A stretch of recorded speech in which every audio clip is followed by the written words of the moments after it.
Hindi pa kayo ahon? Ayaw pa dito eh.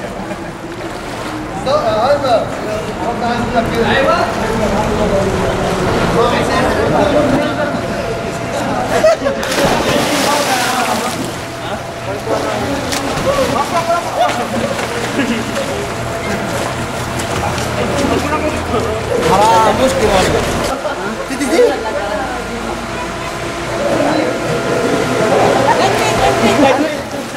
Panggal mo ko po. Oo, tatlo. Pang-YouTube, pang-YouTube.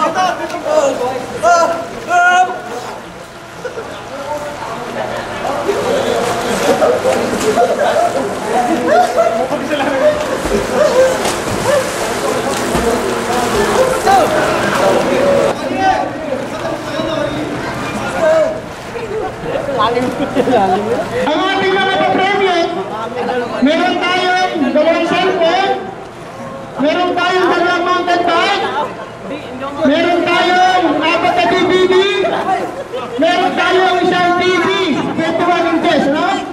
Kaya kapag nakakuha sa Persado, nakabil natin, yung nakuha ko, nakakuha ng TV, o kanya DVD, ayos na. Di ba? Kaya lang, pag walang pangalan, walang chances na mabunod.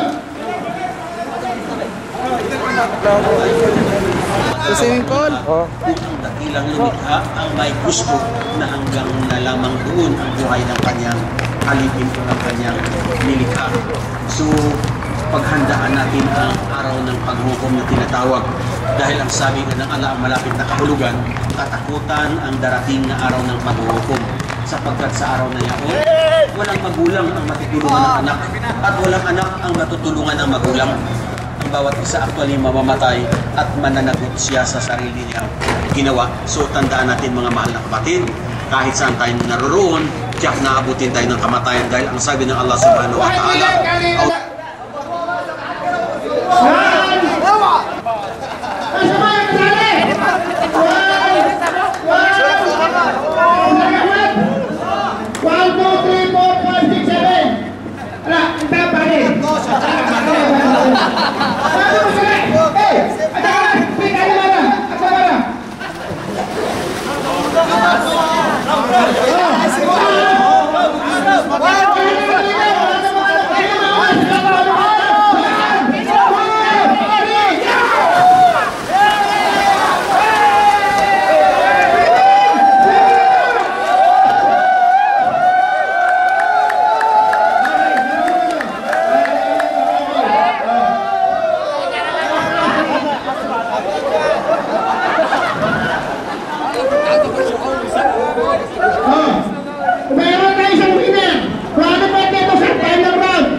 Lugi, lugi.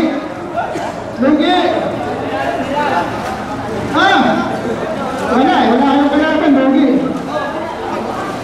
Okay na. Hahabol, sige. Hahabol. Dito. Dalawa pa lang, oh. Ngayon, yung mga nasa gilid ng pool. Anong gusto niyong laro para sa kanila? Dali, suggestion. Anong gusto niyong laro?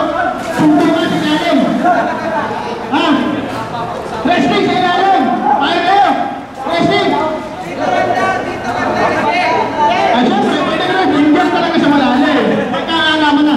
Ang parang ron, TPT.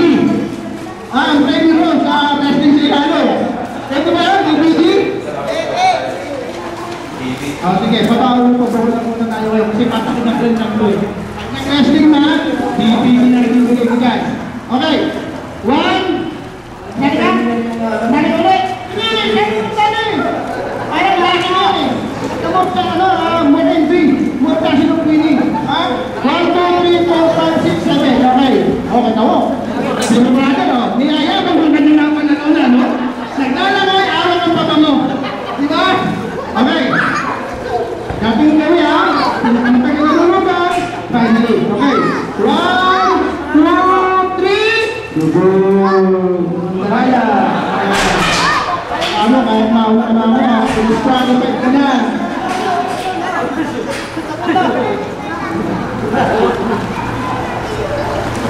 Up.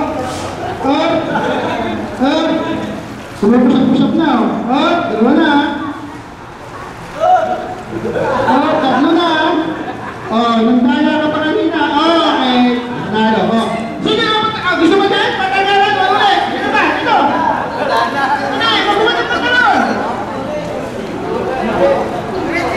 Sa ang programang ito, after lumagana na ulit, matagal na naman. Join tayo. Para masaya. Wala na. Yung apat na lang. Sino yung apat na tayo? Dali dito. Yung apat na tayo. Walang hawakan. Ha? Walang hawakan. Yung apat na tayo. Rapid dito. Ikaw. Ha? Ano? Kaya ba kayo may hawakan?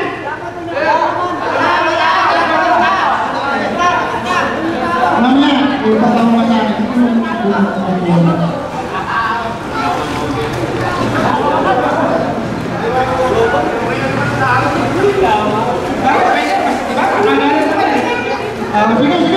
Pwede gumawa. Okay. Walang kayaan. Kasi may training na ito eh. Ang mawalang lumubog, disqualified na kagad. Walang kaya. Kasi natin lumubog, sabay-sabay. Kasi may training na ito eh. 1, 2, 3. Lumubog. Ayun. Sakto lang. Sabay-sabay.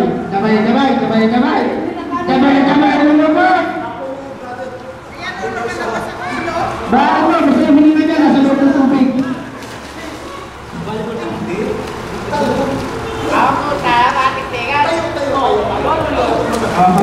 Talo. Ang lang nagtraman, hindi ko nagtraman, hindi ko bayan, hindi ko nagtraman. Ano yung pagkakalan mo?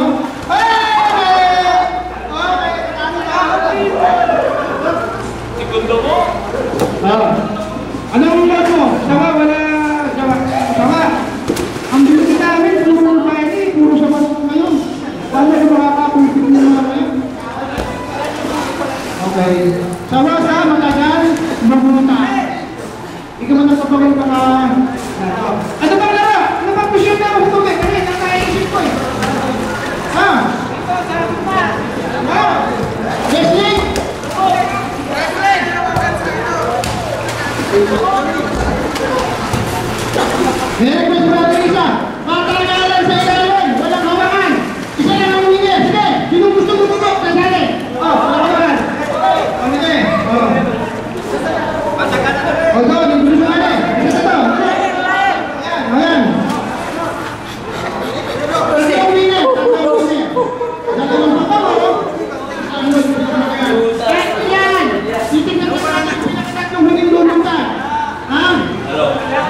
Ito, ano bang bigyan isa? Wala eh, tawag dito.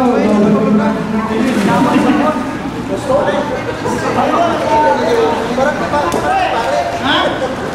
Oh, nasa lang sa kita ha? Okay, 1, 2, 3. Boom! Kaya, sakman.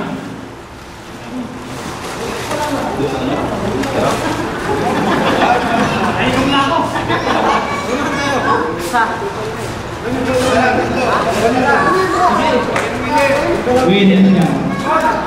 Ito, pabango, saka ito pabango, saka yung dog.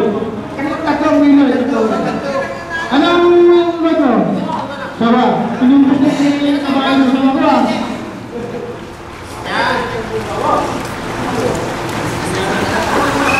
Okay, ayos na. Oh, gusto naman laro? Ano ba laro? Wala na. Wala nang ano. Bakit mo sa mga kaya na wala nang ito.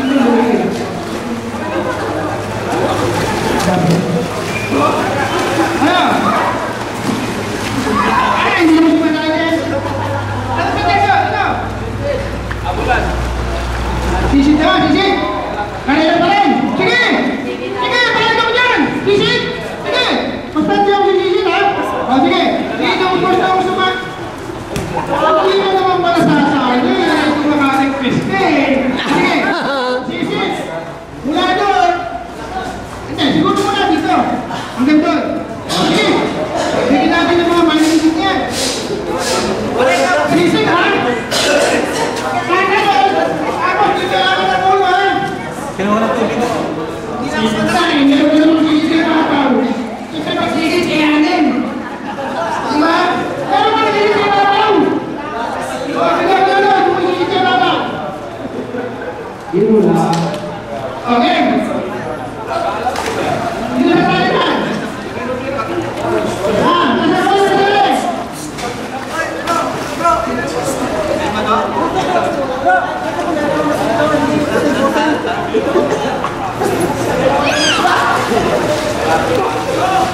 Ulit, ulit.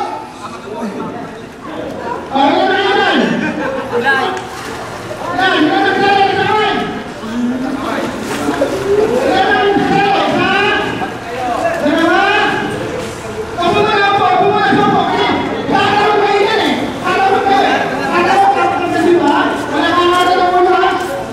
Nakabilis na kasi ako, sasali sana ako dyan eh.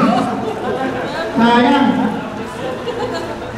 Wala na akong ano, hata eh. Wala na akong pagbilis ako pa to, wala na akong susunod eh. Ano? 1, 2, 3, 4, 5, 6, 7. Nakapulang na na? Ay, mo na siya. Sige. Yan na. Oh. Ikaw wala nang elimination. Ang mga nalo dito, yung nakagad.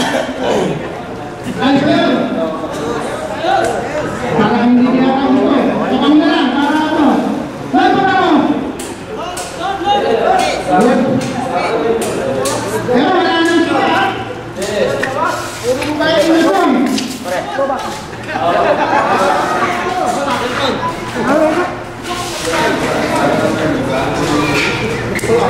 Basta, ganyan na.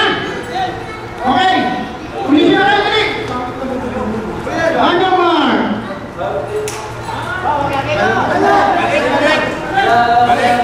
Hindi, salam. Hindi ko eh.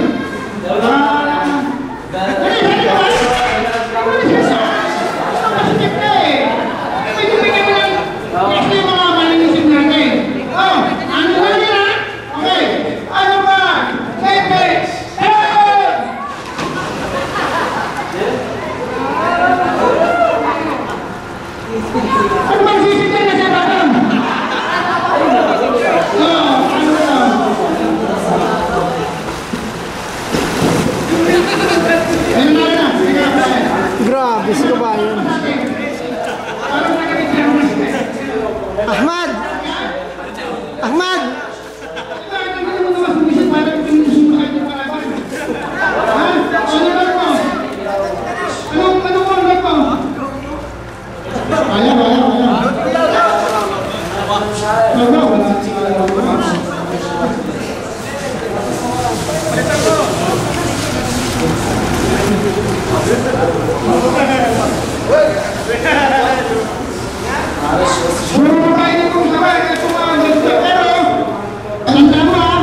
pagdating po ng 7:30, hihinto po tayong lahat sa paglalaro ng basketball at pag-swimming. Papasok po tayo rito sa Kaima at mag-aaral po tayo ng konting lecture at yung pong raffle. So ulitin ko yung kababayan natin, yung mga brothers na hindi pa nakapagpatala sa attendance. Kasi po ang raffle natin ay kukunin doon sa attendance. Si Brother Khalid, iikot pa rin siya inshallah. At upang makuha ang inyong pangalan. Dalawa po importante itong attendance natin. Walang pangalan, walang kain. Walang pangalan, walang raffle. Assalamualaikum warahmatullahi wabarakatuh.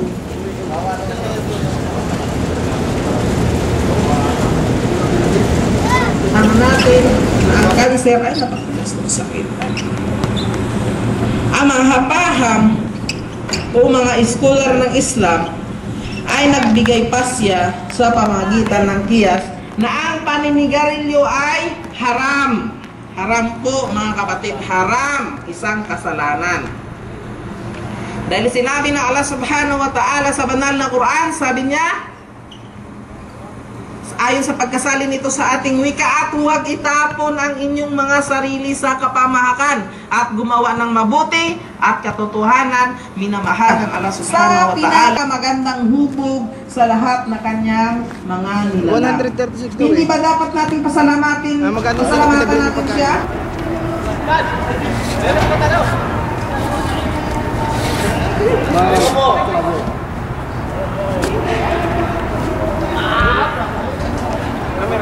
Mismong katawan ang magbibigay saksi laban sa ating mga matulad ng silan. Alak, ito ay naghahatid sa tao ng pagkagumon. Hinahanap-hanap niya ito at hindi may waksi ng ganoon na lamang. Magawaing pakana ito ni Satanas upang mailayo ang tao sa tamang landas. Tandaan natin na si Satanas ay mortal na kaaway ng isang tao, mga kapatid. Sinabi ng Allah subhanahu wa ta'ala sa banal na Quran, sabi niya, sa malapit nitong kahulugan sa ating wika, sabi niya, tunay na si Satanas ay isang kalaban sa inyo, kaya't ituring siyang isang kaaway. Kaya lamang inaanyayahan kayong mga tagasunod upang sila ay humantong at manatili sa naglagablab na apoy ng impyerno. Lahat ng patibong ay gawain ni Satanas upang unti-unti niyang ilayo ang tao sa tamang landas. Ipapadama niya, ipapalasap niya sa tao ang mga bisyong ito at kabigabighani, kasiyasiya hanggang ang mga tao ay malulong ng tuluyan ng makaligtaan ang paggunita sa Allah subhanahu wa ta'ala. Sinabi ng Allah subhanahu wa ta'ala sa banal na Quran, subalit ipinadama ni Satanas na kasiyasiya sa kanila ang kanilang magawa, kaya si Satanas ay kanila wali o katulong sa mundong ito na magpapasa kanila ang napakasakit na parusa. Kaya naman ang Allah subhanahu wa ta'ala ay nagtakda ng 5 haligi sa pananampalatayang Islam bilang pundasyon ng pananampalataya at gayon din isang paraan ng pagsasanay upang maisakatuparan ang iba pang bahagi ng katuruan ng Islam ayon sa sunan ng Propeta Muhammad sallallahu alaihi wasallam. Isa sa mga haligi ng Islam, ito ang tinatawag nating som o yung pag-aayuno. Ang pasunod sa Allah subhanahu wa ta'ala, ang siyang pangunahing dahilan ng pag-aayuno, ito rin ay nagtuturo ng pagtitiis at pagtitimpi upang mamayani ang sarili ng katawan ay pinag-utos sa inyo katulad ng ipinag-utos sa mga nauna sa inyo. Upang kayo ay magiging almutakon, upang kayo ay maging matakotin sa Allah subhanahu wa ta'ala. Ang pag-ayon ng mga kapatid sa pananampalatayang Islam ay isang pagsasanay upang magkaroon ng lakas laban sa mga masasamang bisyo na nakapaligid sa atin. Nararapat na ang sarili natin bilang isang tao ay siyang mamayani at hindi ang pagnanais o pagnanasa ng katawan ang mangibabaw sa atin. Huwag nating hayaan na manguna ang masamang bisyo. Isang tao na yung sinularin ng lipunan sa layon na nagmulan ng maraming uri ng krimen. Malaki ang influensya ng magulang sa kanyang mga anak na kadalasan kapag umigarilyo ang magulang, mayroon sa mga anak ang nangyayari. Hayaan pagtularan ng sarili ng pamilya ng masamang bisyo, ito ay maaaring humantong sa iba't ibang uri ng bisyo. Napakalaganap ang nangyayari ng kasamaan. Sila ay nangyayari ng hayaan at ito ay nagbigay ng anyaya at iba't ibang uri ng tularan. Ang anumang gawain, magiging mabuti man ito o masama, ay madaling tularan na iba. Nais ba ninyong tularan kayo sa inyong mga paninigarilyo? At magtiko ng kasalanan habang ginagawa nila ito? Si Propeta Muhammad sallallahu alaihi wasallam ay nagsabi, sino man ang mag-ianyaya sa iba upang sumunod sa tamang patnubay, ang kanyang gantimpala ay katumpas ng gantimpala sa mga sumusunod sa kanya. Na hindi naman ito nakababawa sa gantimpala na nagsusunod. At ang sino man ang nag-anyaya sa iba upang sumunod sa kasamaan, ang kasalanan ay nangyayari sa bawat sandali. At ito ay mararasan ng kapwa, matanda, bata, mayaman, mahirap, malakas, mahina. Sila ay magkakatulad sapagkat wala silang magawa upang iwasan at ipagliban ito na nagpapatunay kung ito ay nagmula sa isang may pambihirang kapangyarihan. Kaya ang tao ay walang magawa kung hindi harapin at isuko ang sarili sa katiyakan ito. Ang bawat isa, sinabi ng Allah subhanahu wa ta'ala sa banal na Quran, kullu nafsin dha'iqatul maut. Ang bawat isa ay makararanas ng kamatayan. At sinabi pa muli ng Allah subhanahu wa ta'ala, sabihin mo Muhammad, katotohanan ng kamatayan ninyong tinatakasan ay katiyakan masasalupaan ninyo. At kayo ay babalik ng Allah subhanahu wa ta'ala na nakabatid sa lahat ng hindi nakikita at nakikita. Sabihin na siya ang inyo na dati ninyong ginawa. Magkagayon habang tayo ay namubuhay mga kapatid, kinakailangan na gumawa tayo ng mabuti sa bawat pagkakataon dumating sa atin. Huwag po natin isipin na ang gawain gaano ito kaliit na walang saysay. Sapagkat sa araw ng paghukom, ang bawat nagawa natin, masama man ito, mabuti, gaano man ito kaliit o kalaki, ang ating pananaw ay kita sa atin. Sinabi ng Allah subhanahu wa ta'ala, kaya sinuman na ginawa, sinabi ng Allah subhanahu wa ta'ala, sa man ya'mal mithqala dharratin khairan yarah, wa man ya'mal mithqala dharratin sharran yarah. Sabi niya, kaya sinuman ang gumawa ng katiting na kita ng kabutihan, kanya ito makikita. At sinuman ang gumawa ng katiting na kasalanan, kanya ito makikita. Higit na mabuti ng iwan sa mga kasalanang bisyo o kakakahama, masaling kinagawa. Pagkasarapin natin ang paggawa ng mabuti na nagbibigay ng kasiyahan sa Allah subhanahu wa ta'ala. Ang kanyang paraan ay pagkakaroon, ang kanyang habag, ang kanyang ipinahakang paraiso. Alhamdulillah, alamin subhanahu wa bihamdihi, asyhadu an la ilaha illa anta, astaghfiruka wa atubu ilaik. Assalamualaikum warahmatullahi wabarakatuh. Ngayon naman, tama siguro, dahil nakita ng mga musyahid natin, nakita naman nila na masyala maraming dumalo. At muli, nagpapasalamat ako sa Allah subhanahu wa ta'ala sa inyong pagdalo, tulad ng sinasabi natin kanina pa, na yung pagdalo ninyo, yung pagpapaundak ninyo sa aming imbitasyon, ito ang katuparan upang magkaroon tayo ng isang programa ganito. And alhamdulillah, nakikita ko kanina pa yung saya, bagamat meron mga hindi naligo, bagamat meron hindi napaglaro ng basketball,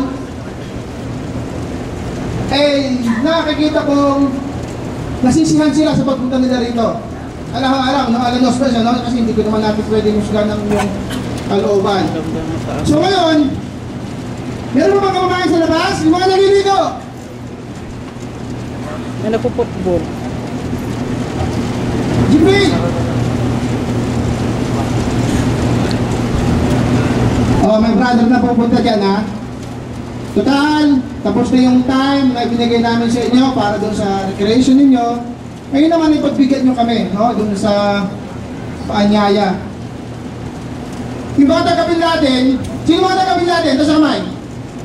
Bin Laden Group, mashallah, mashallah. Maraming salamat po sa inyong pagdalo. Tulad yan na sinabi ko doon Wednesday, ang hindi dumalo, talo.